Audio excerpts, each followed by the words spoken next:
सब उनको एम्प्लॉयमेंट चाहिए। माता की भारत भारतीय जनता पार्टी देना चाहिए। अब मैं निवेदन मेरा कहना ये है कि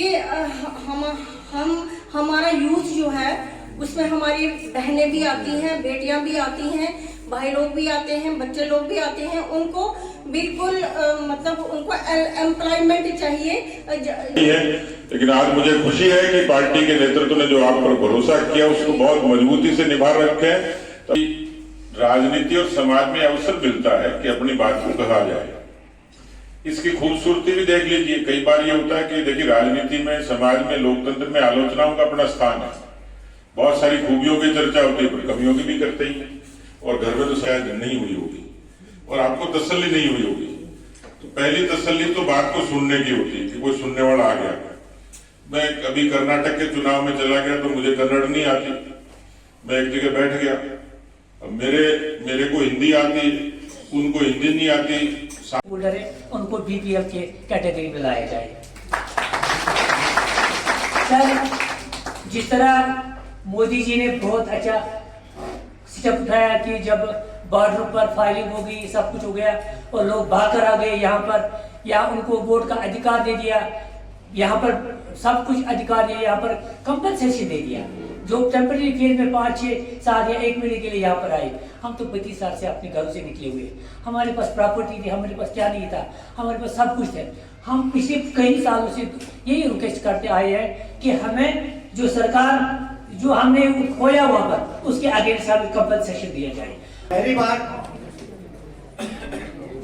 मैं उन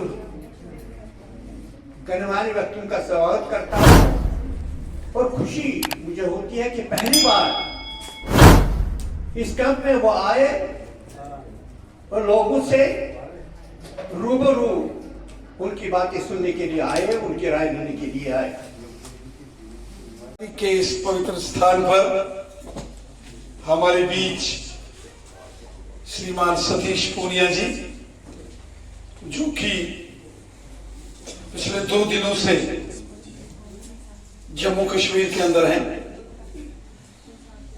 सतीश पूनिया जी भारतीय जनता पार्टी के एक बहुत ही वरिष्ठ और जुझारू कार्यकर्ता नेता हैं, जो राजस्थान से आते हैं।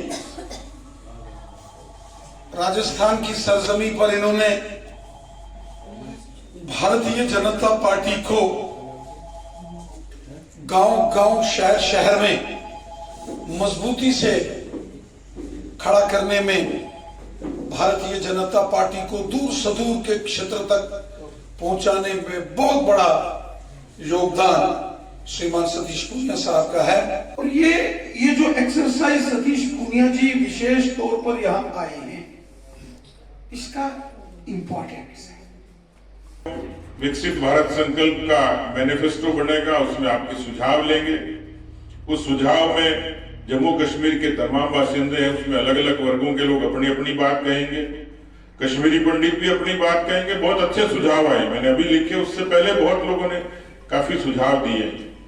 तो मैं जब वहां आया तो मुझे जर्नलिस्ट ने कहा कि देखो बदलाव तो हो रहा है, नहीं तो ये बदलाव जैसे भी जिक्र हुआ कि केंद्र प्रवर्तित योजनाओं में और कश्मीरी पंडितों का योगदान नहीं है। लेकिन मैं देख रहा था कि 60,000 करोड़ रुपया मोदी जी के आने के बाद 2014 से लेकर आज तक इतिहास गवाह है, किसी केंद्र की सरकार ने वहां के नागरिकों के लिए 60,000 करोड़ रुपए केवल बुनियादी विकास के लिए खर्च किया हो।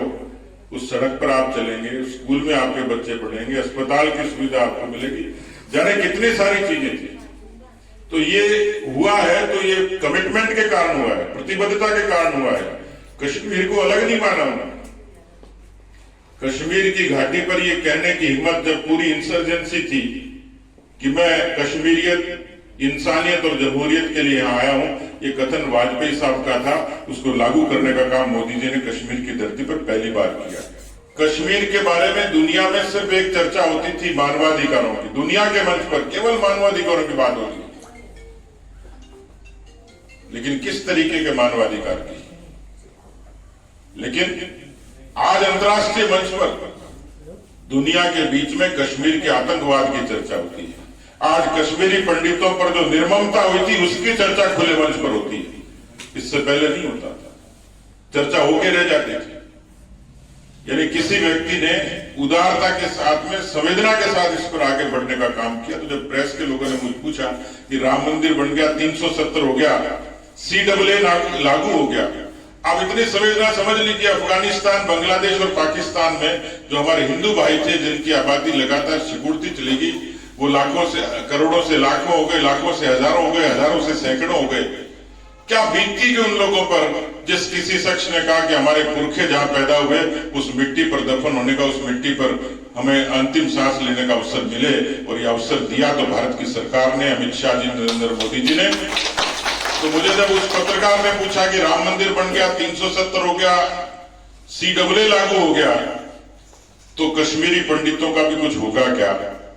मैं कोई मानसिक रूप से तैयार होकर नहीं आया था, मुझे कोई निर्देश नहीं था, लेकिन मन की आत्मा ने कहा, क्योंकि मैं बहुत ज्यादा तो नहीं, आपकी तरह तो नहीं, भले ही मैंने पर्दे पर देखी होगी या कश्मीर की जितनी बार मेरी विजिट हुई, या कश्मीर के पंडित मित्रों से जो मैंने सुना, और 90 के दशक के उन कैंपों में काम करने का जब मुझे स्टूडेंट लाइफ में अवसर मिला कि जब यहाँ से कश्मीरी शरणार्थी वहां हमारे कश्मीरी विस्थापित भाई जयपुर में आए थे, तो सबसे पहले उनके आंसू पहुंचने का काम राष्ट्रीय स्वयंसेवक संघ ने, अखिल भारतीय विद्यार्थी परिषद ने किया। तो मैं उस समय की पैदाइश। देखिए, सबसे पहले तो मैं प्रधानमंत्री मोदी जी को धन्यवाद दूंगा कि जिन्होंने विकसित भारत के संकल्प को दोहराया और 2047 में भारत को विकसित राष्ट्र बनाने का जो प्रतिबद्धता दिखाई, संकल्प दिया है, उसी के कोशिश है कि भारत का एजेंडा क्या हो, अगली सरकार के एजेंडा क्या हो और कैसे प्राथमिकता से काम करें। वो ज़मीनी तौर पर सामान्य लोगों के सुझाव पार्टी के उस मैनिफेस्टो में आएंगे, पार्टी के उस एक्शन में आएंगे, और उसी कड़ी में मैं पार्टी को धन्यवाद दूंगा कि मेरे जैसे कार्यकर्ता को ये अवसर दिया। ऐसे पूरे देश भर के अलग अलग समुदायों से, पार्टी के बहुत नीचे के कार्यकर्ताओं से जो फीडबैक लेंगे वो उस दस्तावेज का हिस्सा बनेगा। तो मैं आज गौरवान्वित हूँ, आनंदित हूँ। इस समय मैं कश्मीरी पंडितों के बीच में हूँ कि जिन्होंने शहादत दी और भारत की संस्कृति के मूल्यों की रक्षा के लिए अपना बलिदान दिया। जनता पार्टी का जनसंपर्क अभियान पूरे जम्मू कश्मीर में चल रहा है। 2024 के लोकसभा के इलेक्शन में भारतीय जनता पार्टी के कार्यकर्ता घर घर संपर्क कर रहे हैं, और जिस प्रकार मोदी साहब ने लोगों की खिदमत की है, गरीबों का भला किया है, वो आज जनमानस के बीच में उनके साथ, उन लाभार्थियों के साथ संपर्क करके आगामी लोकसभा चुनावों की दृष्टि से भारतीय जनता पार्टी ये प्रयास कर रही है कि हर जनमानस तक हम पहुँचें और लोगों से, आम जनता से ये अपील करें कि ये डेवलपमेंट के काम इसी तरीके से आगे चलना चाहिए, और गरीबों, मजलूमों और हर शख्स की मदद और इमदाद इसी प्रकार होनी चाहिए।